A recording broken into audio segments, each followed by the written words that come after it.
World we're in, huh? Amen. I don't watch the news, but I don't have to. I can see it online everywhere you turn. Somebody's talking about something. I'm thankful that not a whole lot of that craziness has come to Florida. We've had a little bit, but not as much as some other states. I'm thankful that the disease, the COVID, seems to be lessening here in Florida. But it's a hard world. Like I mentioned beforehand, we've had 3 generations or so since the 60s. It was a hard world back then. Y'all remember that, the 60s and 70s? Oh, yeah. There was female protesting, there was black power, and there were the hippies and the yippies and the zippies. There was everybody and their mother was screaming, I want my rights. Like 9 trains coming in the central station all at one time, all of them refusing to slow down or yield. Remember that? My whole neighborhood, half my city of Fort Lauderdale was burnt to the ground. That's where I grew up, down in Fort Lauderdale. And it wasn't just Florida and Lauderdale, it was all over the country. Same, just like it is now. It was a sad time for us. But somehow, through it all, with a little bit of providence and mercy from God, it settled down, it stopped, and we started to rebuild this country, and we have really accomplished some wonderful things for ourselves, for our families, and for our grandfamilies, and from then on.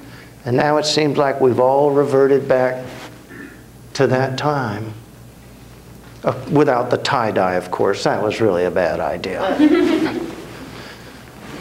So we need to pray for our nation because it is in trouble right now. But you know what? We're not the only generation to experience that kind of trouble. I mean, look at the world wars. You remember the world wars?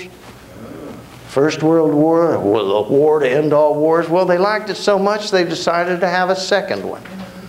A second World War, which was more brutal than anything we'd ever experienced in our generations. We call the men and women that went to fight in that war the greatest generation. Because to that time, nobody's ever seen anything like that. So many nations involved, not just in one continent, but around the world. It was in that war that there was a young lady who was arrested for being a Christian, and an outspoken Christian at that. Her name was Corrie ten Boom. Anybody ever hear that name before? Very powerful woman, very beautiful woman. And she was arrested by the Germans during the Second World War, and she was imprisoned, and she was tortured and beaten and abused in many, many ways, horribly. And one night after a beating and a torture period, they dragged her back and threw her in her cell, and she landed on the concrete floor. She writes in her journal that when she hit that floor, she just prayed that maybe God would go ahead and take her so she wouldn't have to endure anymore. And she saw in her cell on the floor, as she lay there on the floor, a little ant. It's a real touching story if you read the story of the autobiography of Corrie ten Boom. And she almost wanted to reach out and touch the little ant with what little strength she had. But the ant ran away from her and went into a little crack and disappeared. And she looked in the crack. She couldn't see it. It was gone. It was hiding. And she prayed to God, Lord, she asked God if He would be her hiding place. If she could hide in Him. You know, she made it through that war. She got out of that prison. She was liberated by the Allies.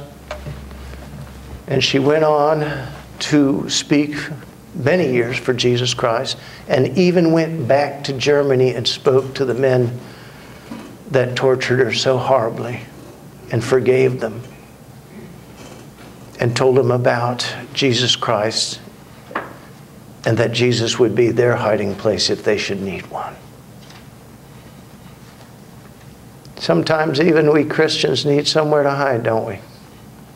Just until the fires blow over, just until the waves settle down, and then we can get out there, rebuild, re-strengthen, and live on.